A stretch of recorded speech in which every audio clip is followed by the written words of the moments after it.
ता वडड़ा ईंदव त पोइ घटि न कजो न। इहो जनाब ईरान अली शेर साहब जे पंहिंजो कलाम पेश कयो। बुखारी फरमायो त टोक करे या शौक़ करे हुन मूंखां पुछा कई शाइर आहीं। टोक करे या शौक़ करे हुन मूंखां पुछा कई शाइर आहीं। मुंचो मिठड़ा कंहिं मोमिन खां पुछबो न आहे काफ़र आहीं। मुर्ख ढके ॿियो वार कयाई सूंह परस्त बि सॾिजेंदो। मुंचो हेड़ो सोणो ॿियो को शायद तुंहिंजो साम्हूं हाज़िर आहीं। जनाब मसरूर मुस्तफा खे अर्ज़ा तो पंहिंजो ताज़ो कलाम पेश करे महफ़िल खे झुमाए।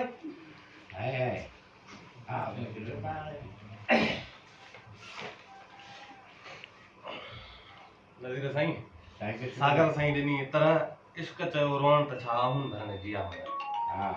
पोइ जैसा भी गज़ल अर्ज़ा त साईं घोट घाणे पिड़जिन पोइ बि दाह करने जिया मन। घोट घाणे पिड़जिन पोइ बि दाह करने जिया मन। इश्क चयो रोअण त छा आहुन भरने जिया मन। सीस सरमद जो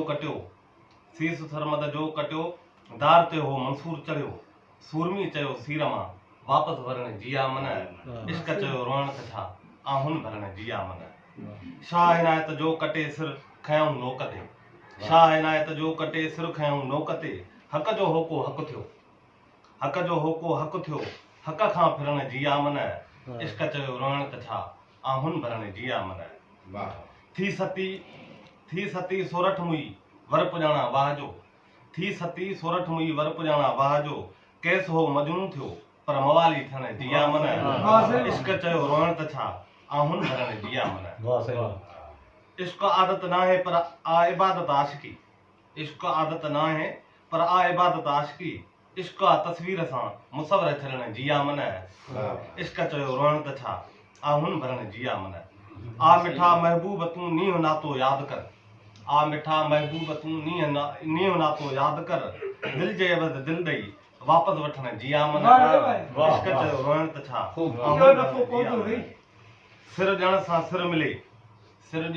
सिर मिले सिर जो सौदो आहे ही।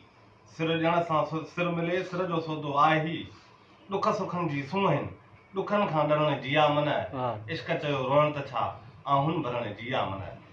शेख चए ही शौक़ आ शींहुं मरीले वात में। जो मरे मरणा अॻे पोइ मसरूर मरणे जिया मन। इश्क चयो रोअण त छा आहुन भरने जिया मन। इश्क चयो आहुन भरने जिया मन।